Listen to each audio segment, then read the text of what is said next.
This morning I'm here in Herbertsdale and we're making breakfast. Let's take the bowl and put it under the mill and open the mill up. We first take some rolled oats, and I take a cup of rolled oats.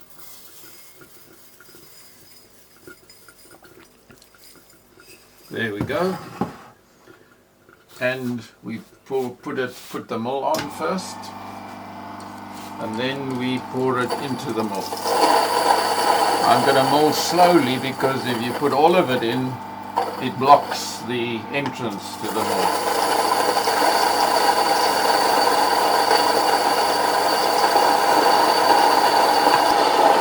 Now I drop too much in, and now you hear the sound will go down as it's blocked there. Then I put the sorghum in. You can take a cup of sorghum, you can take a cup of maize or mealies, it doesn't matter. And when I put that in, it's a little rougher than the others.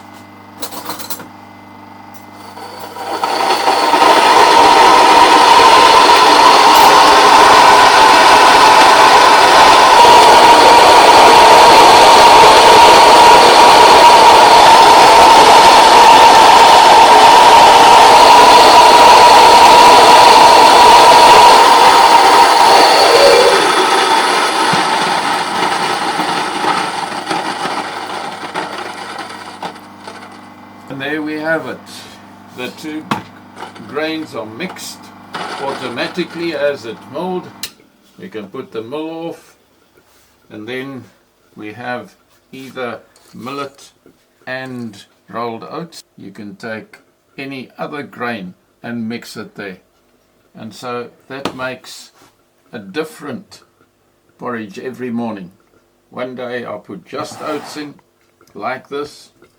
Second day I can put oats, rolled oats in that has been milled fine, and then it doesn't have to cook exactly so long.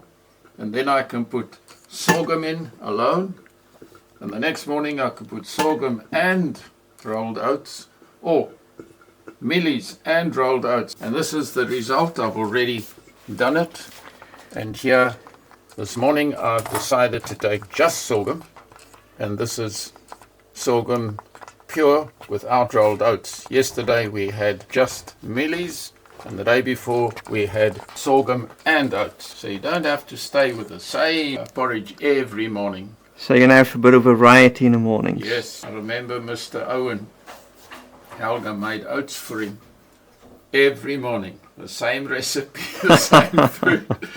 And then he called her and said, "Come and look what Andre does."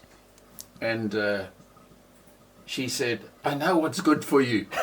And then he replied, and he said, "Yes, oats." I have a bigger mill, much bigger one than this, that runs on electricity, on a big mill where you can mill it in bulk. But this is very handy for the kitchen, the little mill. And we close it up nicely, so that no moths come in and lay their eggs in the meal.